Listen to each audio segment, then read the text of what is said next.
And welcome back to Great Day Washington. This may be the best time of year to sell a home. According to the real estate research group Adam, the late spring and early summer months offer the best seller premiums, with June 28th, May 31st, June 21st, and June 20th being the top days of the year to sell at above market value in that home. Which brings us to our topic in this week in Real Estate Top Performers. We're finding out if it's a good idea for you and your mate to buy a home together before you get married. I'm raising an eyebrow on that one.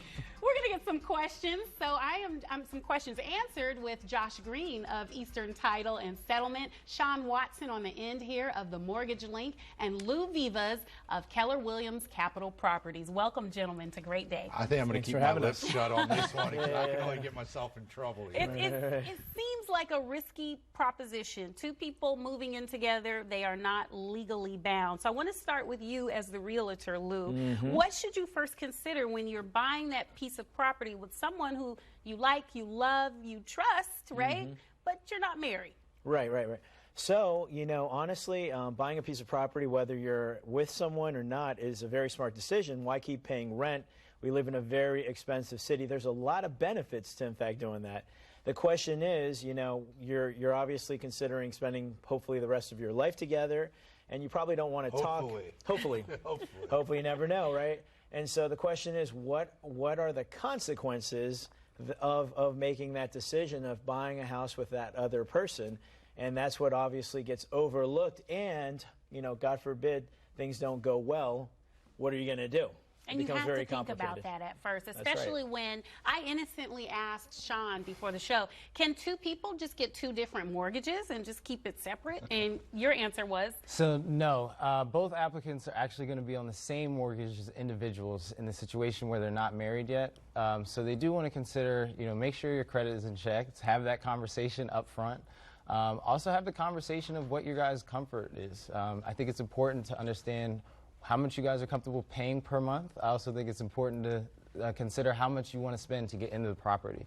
So how much skin in the game is each person going to put in when they are coming to apply for a mortgage? I think you had the best one. What I said before? On the deed, not on the phone. Okay, so right? I asked a girlfriend, a lawyer, ask a lawyer. Any problems in life, ask a lawyer. Before I got married, I said, what should I do? She said, get your name on the deed, not on the mortgage. You know what I'm saying? That's the best case scenario. That's the best case scenario for you. Yes, so I'm winning. You know, you can always leave. You don't have to worry about the marriage is still strong, and I don't have my name on the mortgage.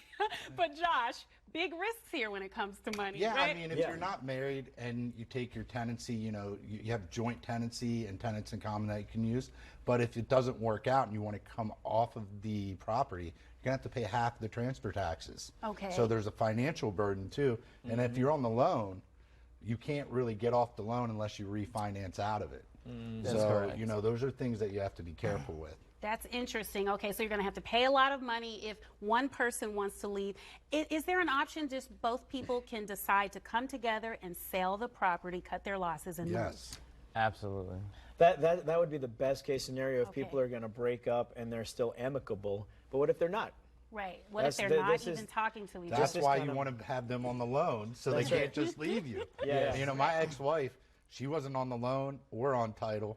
So when the house property, you know, we bought it for $424 and it went down to $180, and she was like, see ya. I was like, you can have the house. She's like, no, you can keep it. Okay. And I was like trying to give it to her. She wouldn't even take it. Wow. So it's benefits on both sides to having both people on the deed and the mortgage. I want to talk about how a realtor can help in this situation. You meet a nice young couple. They're not married, but they want you to help them find a home. Sure. You know, it's funny, like maybe 90% of the couples that I help purchase homes are not married. They're not married, they're not engaged, but they want to buy a home together. They've been living together, they realize it's a smart idea, why throw away their money? Start to build something together. And so I think the biggest thing is bringing together a team that helps them to understand the consequences of what they're doing. You kind of have to bring them together and have that tough talk with them. The realtor is kind of like the point person, kind of like the quarterbacking the situation. And then I have people like title attorneys or title people and lenders who can kind of review the options for the buyers so that they know what they're getting into. And we'll let him have that conversation, not us. You I don't want to want be to the get good guy. Yeah, I don't want to sit there and have to talk about whether you want to be on the loan or not and what the consequences are. I had a couple that just purchased a property, and that's exactly what they did. They were thinking about it. They asked those questions. Hey, how should we hold title? Because in the instance that something were to happen, they wanted to be protected. So I really appreciate it. That's a very mature perspective. Yeah. And at the end of the day, Sean, we have to leave. But you say it all comes down to credit as a mortgage lender. It's very So important. keep that in mind. Marry somebody with good credit. Absolutely. And you can put 3% down. Hopefully. Yes. All right, ladies, you heard my advice. But to connect with the experts, this team and our real estate top performers, if you want to buy or sell a home, just visit easterntitle.net. You can also call Sean Watson of the Mortgage Link at 202-412-1621. This segment is sponsored by the Real Estate Top Performers. What do dads want for Father's Day?